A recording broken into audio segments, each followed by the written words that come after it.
Hello everyone, before you drift away, I am here to help you today. I know you use this video to fall asleep. So before that, like the video and subscribe the channel, and also comment, where are you from? What time are you watching? Now, get comfortable and relax.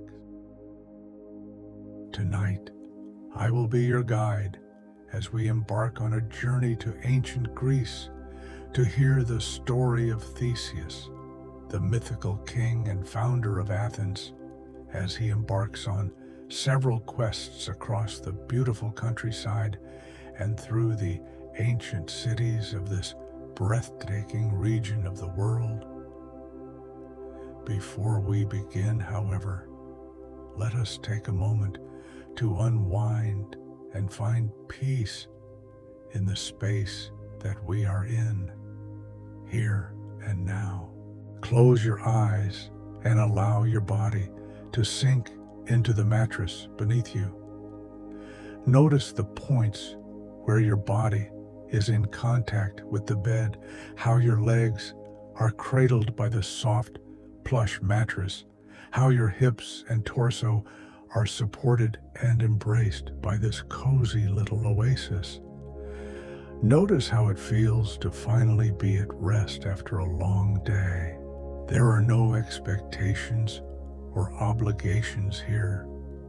By simply listening to the sound of my voice and coming on this journey with me, you are drifting into slow relaxation, with your eyes closed and your body sinking deeper and deeper into the mattress beneath you.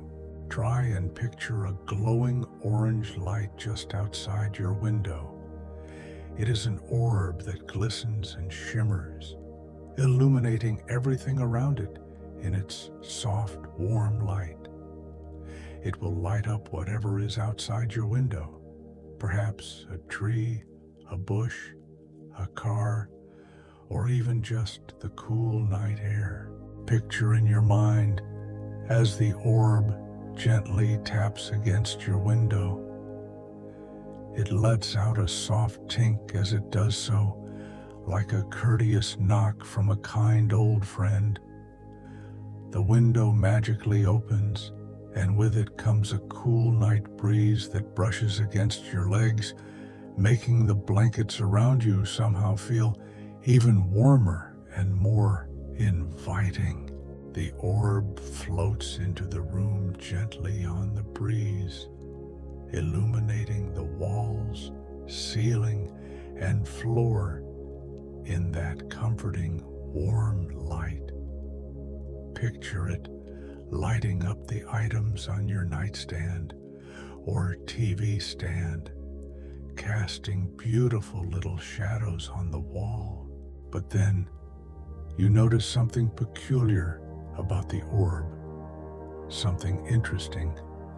Every time you breathe in, the orb grows a bit larger, going from the size of a cupcake to the size of a large, round watermelon. And when you breathe out, the orb becomes smaller, shrinking back down to the size of the cupcake. Watch for a moment as you breathe in and the orb grows, and breathe out and it shrinks.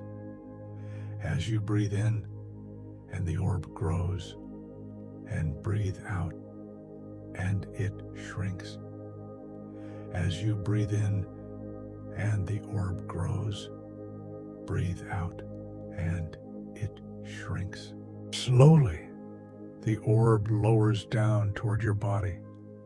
With it, it brings a warmth that radiates from its core, like a hot heating pad or a gentle, crackling bonfire.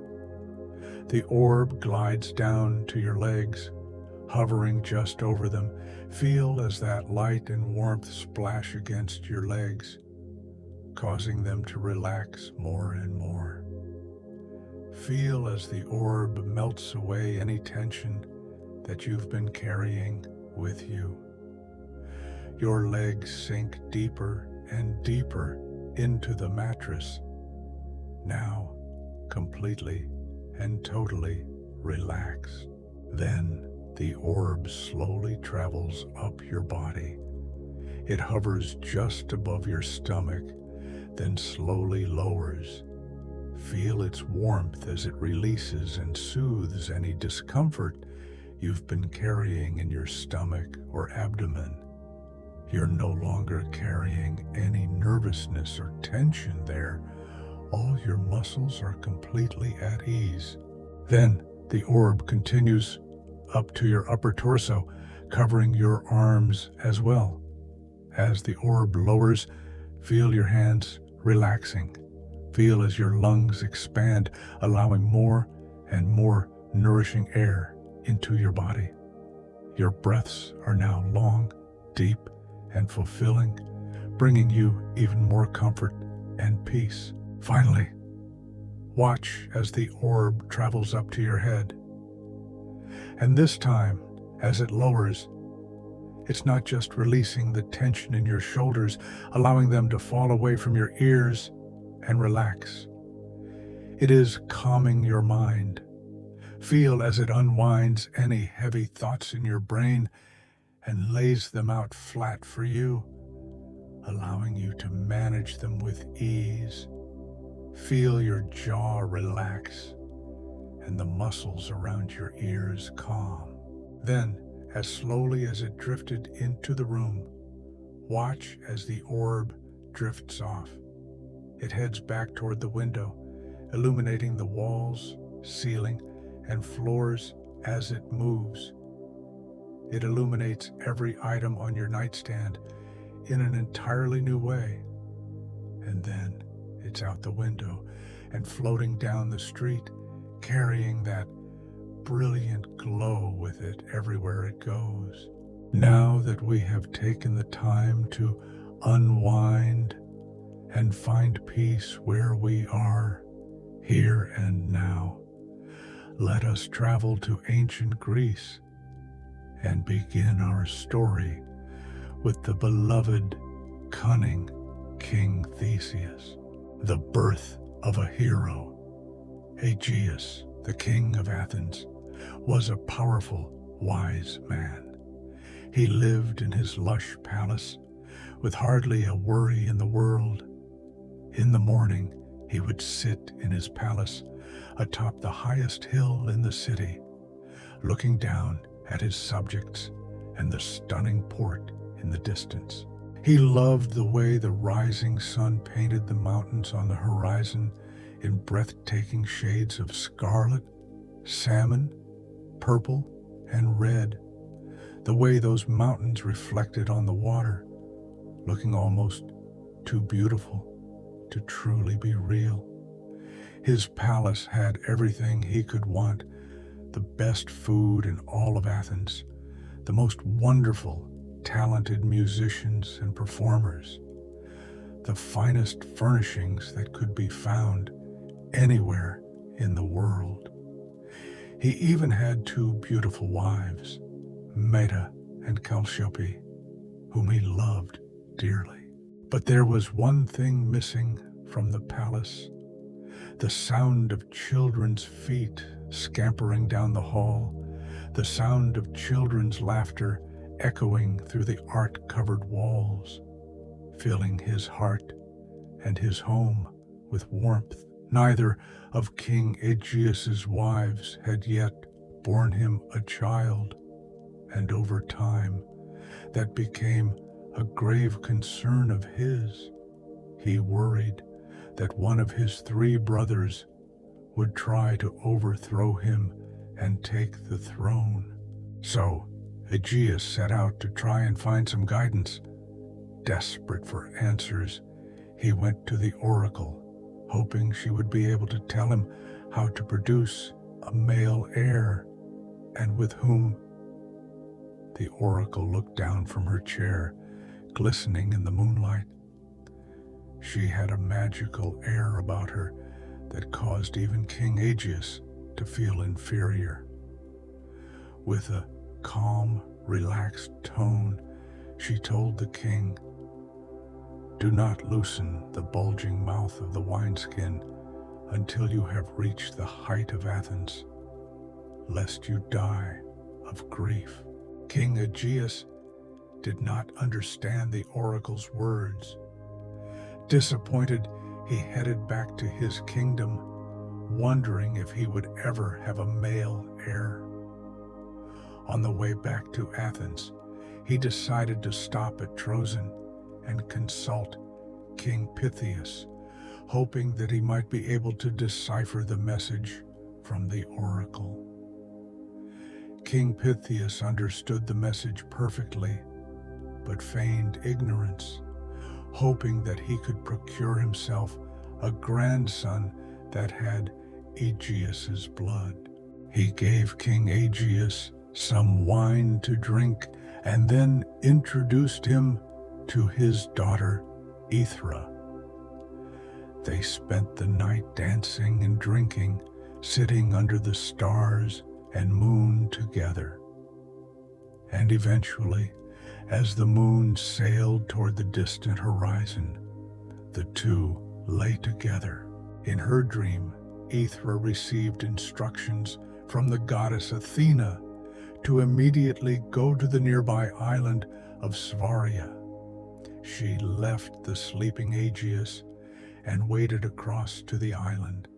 When she arrived, the mighty god Poseidon enchanted her and spent the night with her.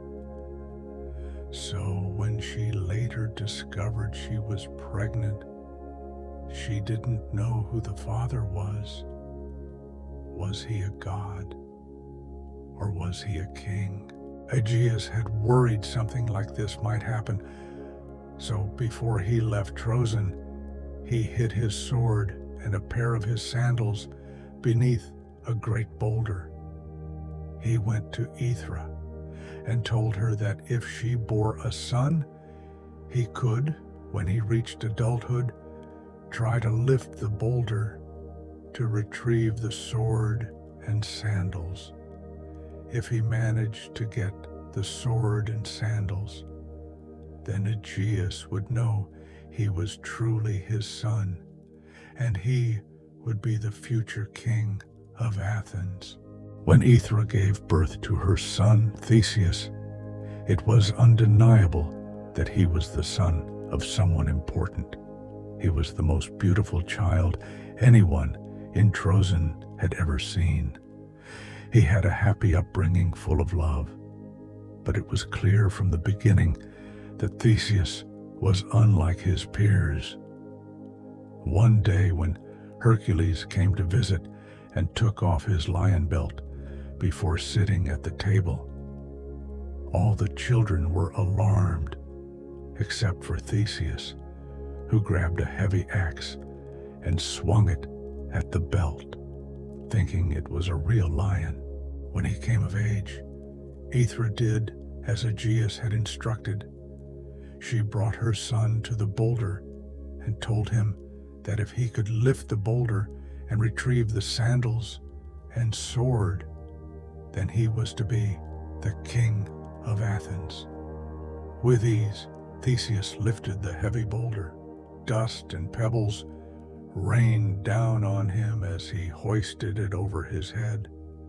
When he pulled the sword into his hands and slipped on the sandals, he truly knew his identity. Not just that, he knew his destiny as well. The road to Athens. Theseus set off on the road to Athens, which was not an easy route by any stretch of the imagination. His mother begged him to take a ship and sail over the sea to avoid the dangers that the wilderness around Athens held. But Theseus refused. He believed that to be king, he had to prove himself as a hero, or no one would respect him. He embraced the dangers that lay ahead, for he knew that he could handle them with ease, even if no one else could. So Theseus set out on foot in the sandals that his father had left for him before he was even born. The road ahead of him was indeed full of danger, but it was nothing that Theseus couldn't handle. As he walked through a peaceful glade in the forest, surrounded by the beautiful symphony of singing birds, Theseus felt at ease. He had never been this far from home before, but encountering a countryside this breathtaking made him feel as though he were at home. He listened to the sound of the chirping birds, the calls of frogs, enjoying lazy days on lily pads floating on the glassy pond. But then he heard another peculiar sound, a loud thump, thump, thump. Theseus knew exactly who it was before he even entered the glade. Perseus was a legendary figure he had heard about since his childhood, a powerful warrior with the bronze club. Perseus took out anyone that dared to come near him. He had never been outsmarted and never lost a battle. That would end on that beautiful sunny afternoon with Theseus. Before Perseus could even realize what was happening, Theseus snatched the bronze club from him. He defeated Perseus with his own weapon and went on his way, deciding that the club would be a useful weapon on the rest of his journey. Indeed, but it didn't stop there for Theseus. He defeated several rivals using their own methods. He took care of Sinis, the pine bender, who killed people by tying them to trees. Then he found himself on a stunning rocky road winding along towering cliffs and coves. There once more, Theseus felt at ease. He watched as seabirds swooped overhead and down into the waves. Wildflowers peppered the space between the road and the cliffs that overlooked the sea.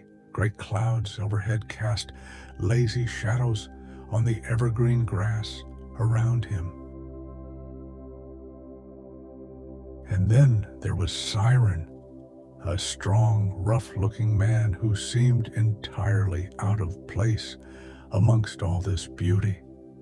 They met on the narrow cliff-face pathway, where Siren told Theseus that he would not let him pass unless Theseus first washed his feet.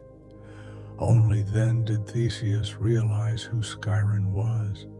He had heard tales of a thief, a scoundrel who would make travelers wash his feet only to kick them into the waves below to be eaten by a giant turtle. But Theseus didn't want Siren to know that he was onto him. So Theseus knelt before Siren and took his foot as if to wash it.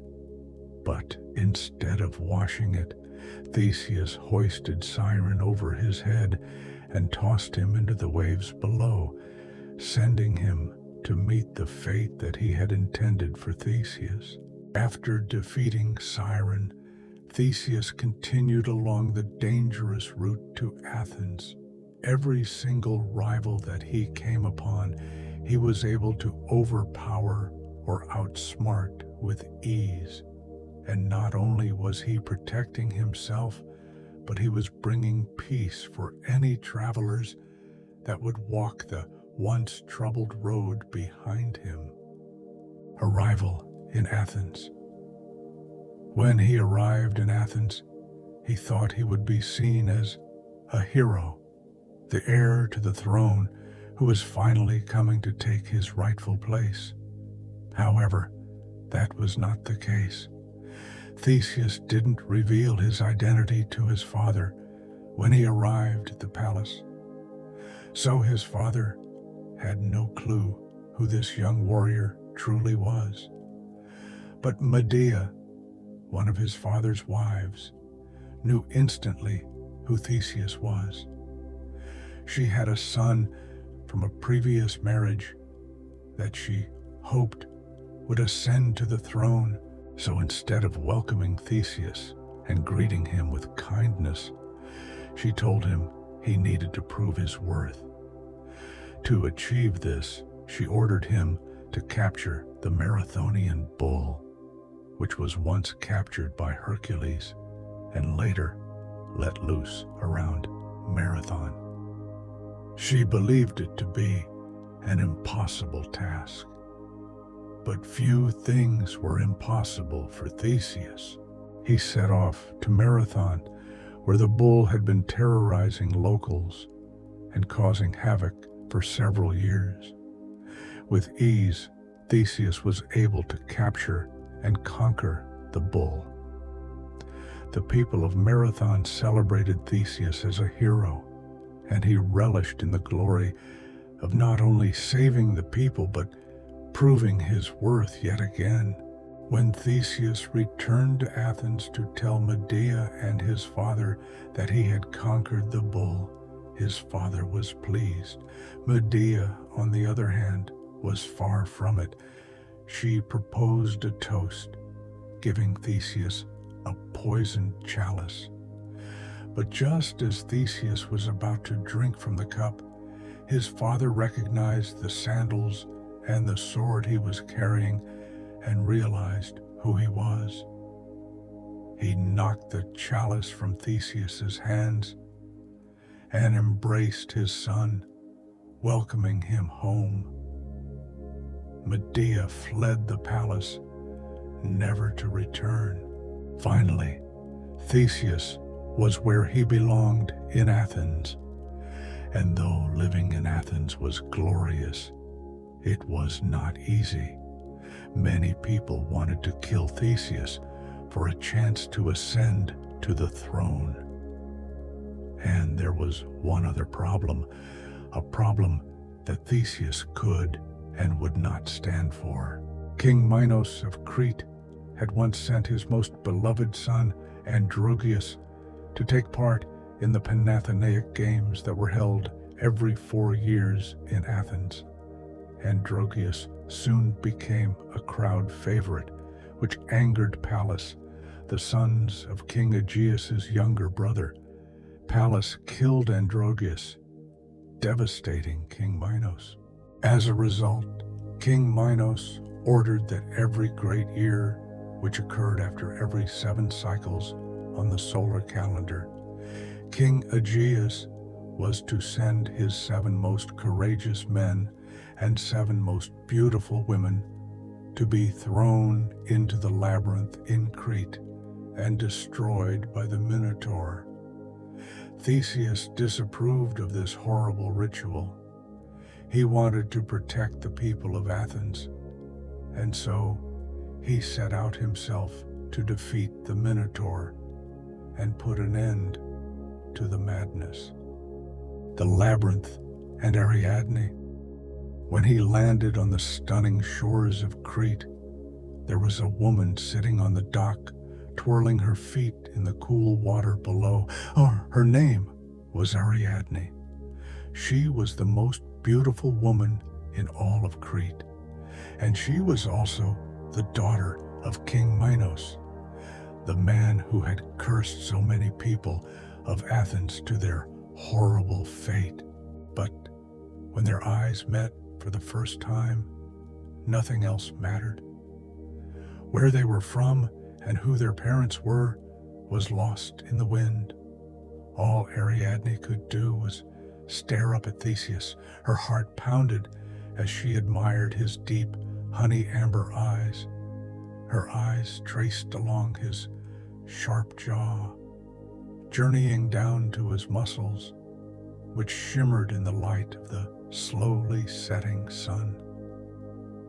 She could see the power he possessed, the glory that he was constantly chasing after. She was mesmerized by him, and Theseus felt the same. So rarely did he have time to stop and truly see the people around him. But with Ariadne, it was impossible not to. She twirled her feet in the water and looked out over the sunset with such a calm, peaceful energy, it nearly made Theseus forget why he had come here in the first place. They walked toward one another as if they were drawn by a powerful enchantment. They talked on the shore there for quite some time. Theseus helped her up with a kind hand, and as their fingers brushed together, sparks seemed to ignite in the air between them. He watched the reflection of the sunset in her bright green eyes as the sun crept further and further toward the horizon. He was utterly transfixed by her, drawn to her in a way that he had not been drawn to anyone else before. The conversation lasted for quite some time, and when Theseus finally revealed why he had come to Crete, Ariadne was overcome with a wave of worry. She knew how fearsome the Minotaur was, and even if Theseus defeated the Minotaur, he would surely be lost in the labyrinth that had been masterfully created by Daedalus. Wanting the man she was falling for to escape the labyrinth, Ariadne went to Daedalus, hoping to discover the secret of his maze. She spoke to him for hours next to a crackling fire, desperate to get an answer out of him, somehow, some way. Finally, Daedalus gave in. He could see the resilience of Ariadne and the strength of her love for Theseus. He told Ariadne that one could escape his ever-changing maze if they brought a thread and made a trail behind them, which they could then follow back out when needed. Ariadne was overjoyed with this news. She hurried to the side of Theseus and gave him a large spool of red thread. As she placed it in his hands, her eyes locked with his. She knew that this thread would keep him safe and would bring him back to her. She told Theseus to lay a trail of thread behind him as he made his way to the center of the maze. Theseus thanked Ariadne profusely. Even someone as wise as him would not have thought such a simple trick could be the difference between surviving the maze and not. And so Ariadne led Theseus to the maze. Despite where they were going, it was a light-hearted journey together. Both of them were so grateful to have found one another that the weight of what lay ahead was nowhere to be found. When they finally reached the stone edge of the impossibly tall maze, Ariadne patted the thread in Theseus's hands. She smiled at him, making him promise to come back and wishing him luck in defeating the Minotaur. Theseus looked into Ariadne's beautiful eyes and promised that if he came out, he would take Ariadne away with him to spend their lives together. With that sweet promise, Theseus looked upon the maze. He took a deep breath and entered, dropping the scarlet thread behind him so he could find his way back when the time finally came. The Minotaur's defeat. Walking through the maze was a challenging ordeal. The stone corridor seemed endless, and the sky overhead was a hazy gray. But Theseus did not despair.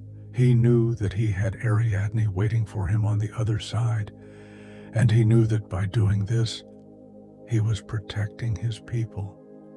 No more would the great people of Athens be sacrificed, for the anger of one king.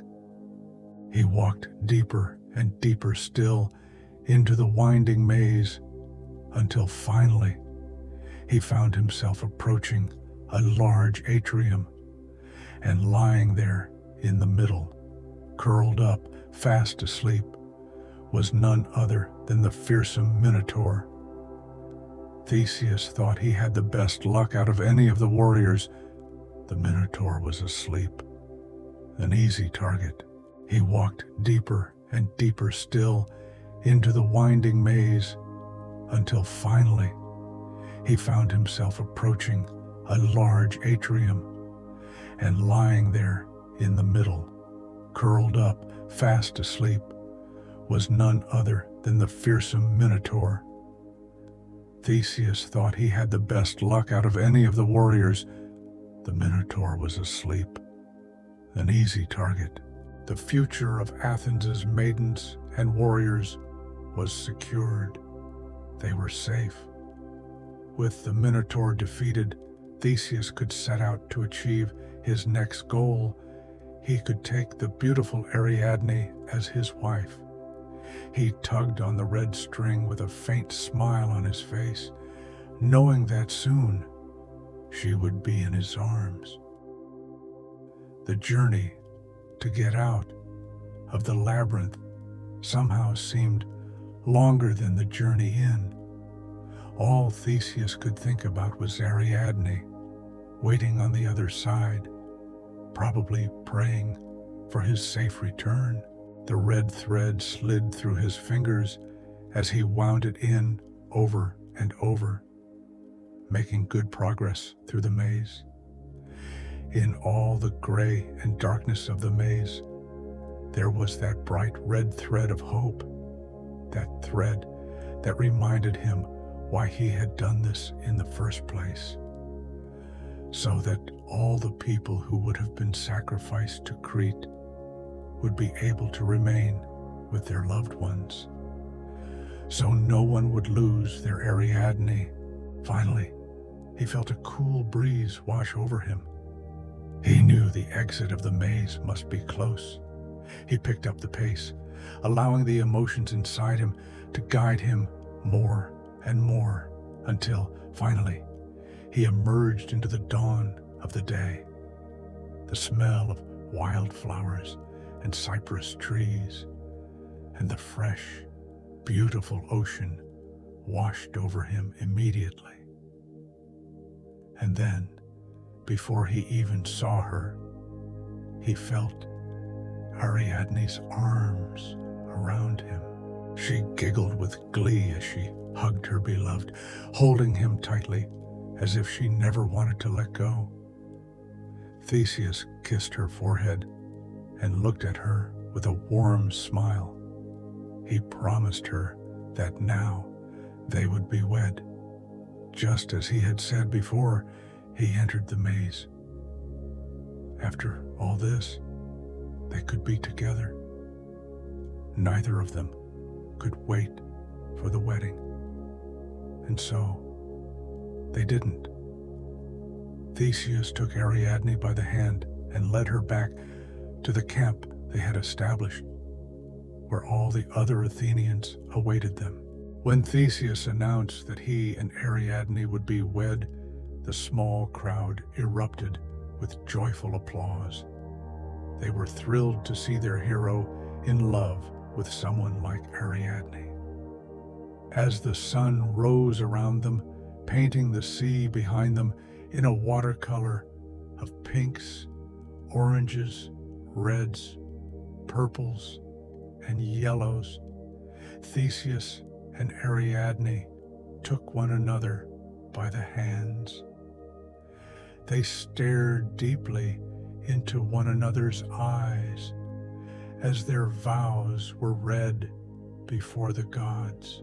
Standing there, they thought about how truly strange fate is, how just a few short days ago they hadn't known one another, how their kingdoms had detested one another, and now here they were, hand in hand, telling anyone that would listen about the love they had for one another. And indeed, they truly had a lot of love for one another. I hope you have enjoyed this story and it has brought you a night of peaceful, relaxing sleep. Remember that any time you are struggling, you can follow this red thread to a night of rest. Please join us again tomorrow night for another sleep story. Until then, sweet dreams.